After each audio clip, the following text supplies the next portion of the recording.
자, 이번엔 여러분 교재 기준으로 221페이지입니다.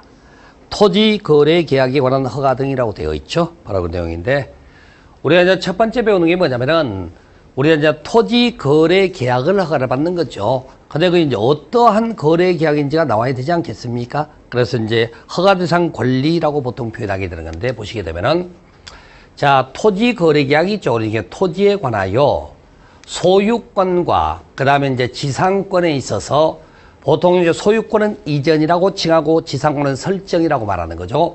소유권, 지상권 이전 설정에 따른 유상의 거래 계약입니다. 이때 예약도 포함이 되어 있죠. 이게 바로 이제 토지거래가 대상 권리라고 칭하게 되는데, 여러분들 이걸 생각하셔야 됩니다. 우리가 투기가 된다는 표현 속에는 소유권 변동을 전제로 하는 겁니다. 소유권 변동되지 않은 투기는 세상에 존재하지 않습니다. 자, 갑이라는 사람이 오래전에 토지를 취득했다고 쳐요. 오랜 세월이 지나가는 동안 땅값이 많이 상승됐다고 해서 갑을 투기꾼이라고 표현하면 안 됩니다. 그것은 투기가 된다는 말에는 갑이 을, 을이 병, 병이 정에게 전매되는 과정 속에 가격이 인위적으로 조작이 되는 형태를 투기라고 부르는 것이기 때문에 소유권 변동을 전제로 하는 거죠.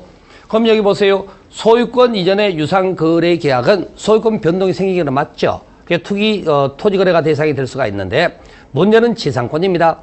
지상권은 소유권 변동은 생기진 않아요, 실질적으로. 그렇지만 지상권은 소유권에 준하는 권리관계로 파악하는 겁니다. 우리가 보통 지상권 설정 계약을 체결하게 되면 최단기간이라고 그러죠. 최단이란 말이 2달, 3달 얘기 아닙니다. 최하 5년, 15년, 30년 이게 최단이란 말입니다. 기간이 긴 걸 말하는 거죠. 그리고 지상권이 설정되어 있는 경우는 토지용에 아무런 제한을 받지 않죠. 마음껏 토지를 이용합니다. 심지어 거기 물건도 설치할 수 있어. 그리고 기간 만료로 인하여 토지를 반환하는 과정 속에 토지를 이용하는 기간 동안에 설치했던 모든 것들, 원주인이죠. 땅 주인에게 뭐라고 그럽니까? 내가 사용하는 기간 동안에 설치한 모든 것들 당시 사가라고 요구를 하는 거죠. 지상물 매수 청구권이라고 그러죠. 그러면 지상물 매수 청구를 행사하게 되면 상대방이 건물이 낡았으니까 제가 안 사겠습니다. 그런가요? 아니면 철거하십시오. 그러는가요? 반드시 사줘야죠. 우리가 지상물 매수 청구권이 형성권적 성질을 갖는다고 배우기 때문에 그렇다는 거죠. 그러면 지상권은 잘 한번 이해를 한번 해봅시다. 어떤 의미가 있죠? 지상권은 이용하는 기간 동안에 자기 마음대로 이용을 했고, 그 다음에 기간 만료로 인해 반환하는 과정에 매수 청구권을 행사하다 보니까 결국에는 기간의 제한을 받는 소유권에 해당된다. 이렇게 표현해 볼 수가 있답니다.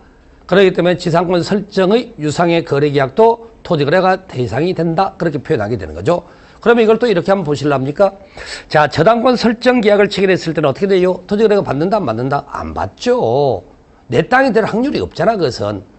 전세권 설정 계약도 동일하게 소유권 변동이 생기지 않는다니까요. 허가받을 필요가 없다라는 거지. 그러니까 여러분들이 어떠한 거래계약이 허가를 받을 건지 여부를 판단할 때는 소유권 변동이 발생하는지 여부를 가지고 판단하면 오히려 더 쉽게 판단할 수 있다는 겁니다. 그래서 이제 소유권과 지상권의 이전 설정에 따른 유상의 거래계약이 토지거래가 대상이 되는데, 이걸 또 이렇게도 한번 말씀드려볼까요? 우리가 이제 물권 변동이라고 그러지. 물권 변동의 형식은 법률 행위에 의해서도 물권 변동은 발생하고 법률 규정에 의해서도 물권 변동은 발생할 수 있다고.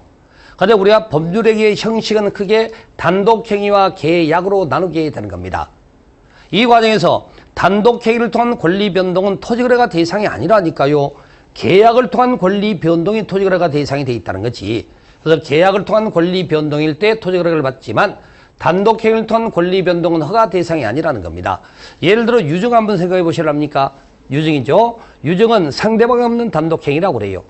유증을 통해서 권리 변동이 발생은 하지만 토지거래가 대상될 수가 없다. 그 말인 거지. 단독 행위를 통한 권리 변동 모습이기 때문에. 그 다음에 우리가 민사집행법에 따른 경매를 통해 취득한다고 쳤을 때도 이건 법률 규정에 따른 권리 변동이에요. 그래서 토지거래가 대상이 될 필요가 없다. 그렇게 간다는 거죠.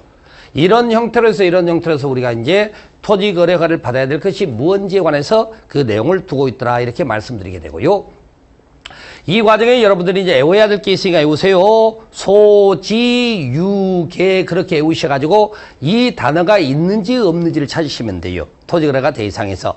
그래서 이게 이제 토지거래가 대상 권리다라고 말하게 되고, 이 과정에서 소지, 유계, 거래계약 모두가 허가를 받는 것은 아니고 일정한 기준 면적을 초과하는 거래 계약일 때 토지거래를 받게 돼 있습니다.